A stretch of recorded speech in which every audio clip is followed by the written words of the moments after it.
À ce jour, la justice ne sait pas mesurer la gravité du viol.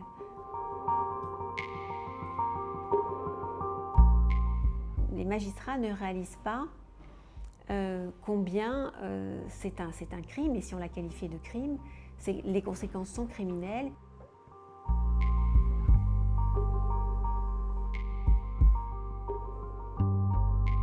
Alors, la correctionnalisation du viol, c'est le fait que le viol, qui est un crime, donc qui est passible de la cour d'assises, soit jugé par un tribunal correctionnel qui ne juge que des délits. Donc, c'est faire en sorte qu'un crime devienne un délit.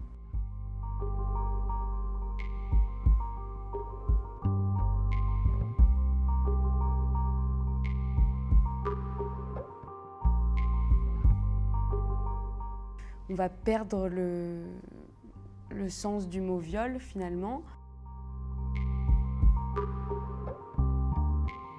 Un des éléments constitutifs de l'infraction, la pénétration, va être effacé. Un viol finalement pourra avoir la même qualification sur le casier judiciaire et sur la condamnation qu'une main aux fesses, qui est aussi une agression sexuelle.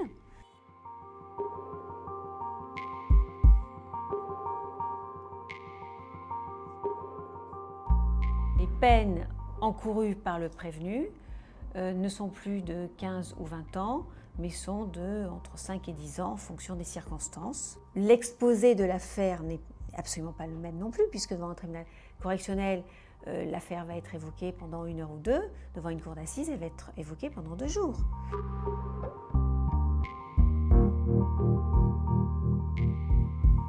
Il y a un sénateur qui avait posé une question au ministère de la Justice sur le traitement judiciaire de viol à ce sujet. Et le ministère de la Justice avait répondu que c'était lié à l'encombrement des cours d'assises. Donc c'était un argument budgétaire. Le procureur de la République va décider de correctionnaliser en fonction de critères qui lui sont propres, puisque aucun critère n'est dit, n'est nommé, que ce soit dans la jurisprudence ou dans le code pénal. Alors, premier critère, il faut savoir que les fellations sont toujours quasiment correctionnalisées. Lorsque les victimes sont particulièrement fragiles, le parquet décide souvent de ne pas les faire comparaître, puisque devant la cour d'assises, il va falloir témoigner pendant 2 jours, tenir tête à son agresseur. Pour correctionnaliser un viol, logiquement et normalement, il faut demander l'accord de la victime. C'est ce qui est prévu par les textes. Il faut savoir que cet accord n'est pas forcément sollicité.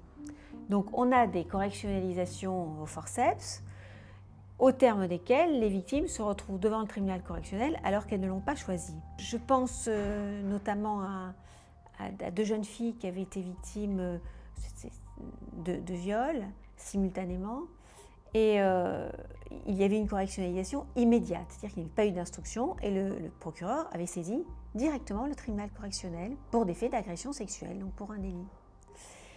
Et elle me disait, mais de quoi je dois parler ? Puisque si je ne peux pas parler de viol, qu'est-ce que je vais dire ?